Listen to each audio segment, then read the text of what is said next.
நம்மளுடைய உடல் வெப்பம் அதிகமாக இருக்குது அப்படின்னா நீங்கள் வெந்தய தண்ணீரை குடிக்க வேண்டும். வெந்தயத்தில் பொட்டாசியம் அதிகம் இருப்பதால் இதய நோய் வருவதற்கான வாய்ப்பு குறையும்.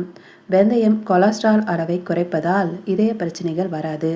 வெந்தயத்தில் உள்ள அமினோ ஆசிட் இன்சுலின் உற்பத்தியை தூண்டும். நீரிழிவு நோயாளிகள் தினமும் காலையில் வெந்தயத்தை வெறும் வயிற்றில் சாப்பிட்டு வருவது நல்லது.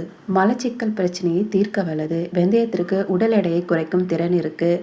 இதனை சாப்பிடுவதால் அதில் உள்ள நார் சத்து வயிறை நிரப்பி நீண்ட நேரம் பசி எடுக்காமல் தடுத்து உடல் எடையை குறைக்கும். சிறுநீரக கற்கள் இருந்து அதனால் கடுமையான வலியை சந்தித்து வந்தால் வெந்தயத்தை சாப்பிட்டு வருவதால் சிறுநீரகத்தில் சேரும் நச்சுக்கள் முற்றிலும் வெளியேற்றப்படும்.